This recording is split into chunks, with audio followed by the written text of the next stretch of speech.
Truth is not just knowledge you find without having to work for it. You must be prepared to make even a greater sacrifice when this is found than you did to find it. This is strange, an enigma, but truth has two poles. It must have in order to have balance. At the exact intersection point of positive and negative lines of mental force, consciousness is produced. Consciousness is capable of that faculty of discrimination which eventually produces truth. Truth can only be found by a true approach. Before man can gain a true meaning of things, that man must be true to himself. There are many people who search through books, whether they be the 12 Blessings, the Bhagavad Gita, the Upanishads, for what they consider to be truth. And yet these books to them are filled with so many printed words. They may just as well read a newspaper, unless they be true to themselves. Like all things, truth is born within a man, and unless you carefully tend the seed and plant it in your heart, it will, like every physical seed, wither.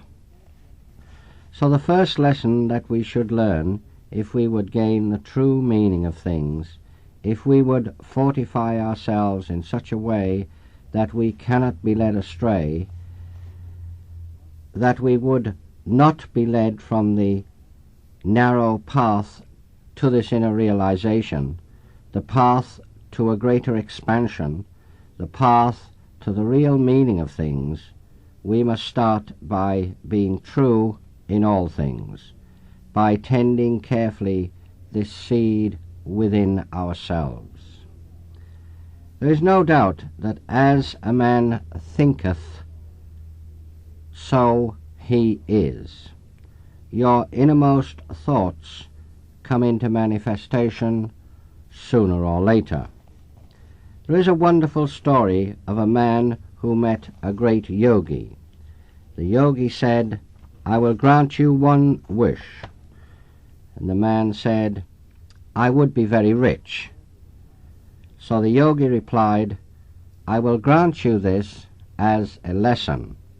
The man became very rich, and he caught an incurable disease and spent all his riches trying to get himself cured.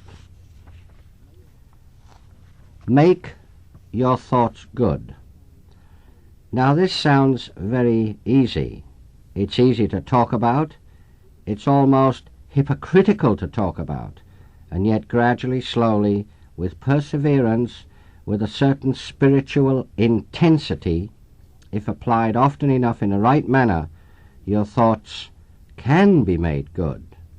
You can change your thought pattern. You can lead your basic self into the realms of truth. And once you begin to turn away from all else, once you have proved that you will sacrifice everything on the altar of truth, you will find it. There is no doubt that you will find it. The law, while being just, is also compassionate in this respect. So truth, my friends, is not something that can always be found in surroundings of glamour.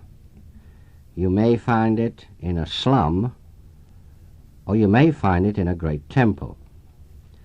There will come a time in your journey through experience when the seed has been planted firmly within your heart, tended with the greatest care, when the whole of your mental and physical intensity has been turned in the direction towards truth, when you will pass through certain experiences of initiation. You will know woe, sadness, and you will suffer.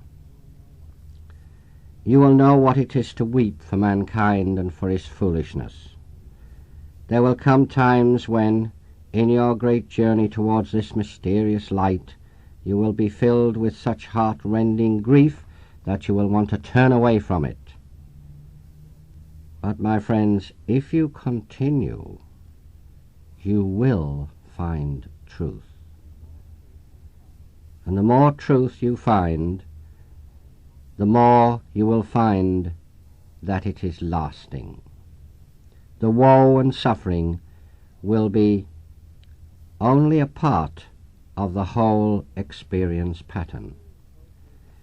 If you go through this successfully, you will come out fully tempered, fully prepared to face all of life's experience, or you will virtually go from this life into a more expansive life.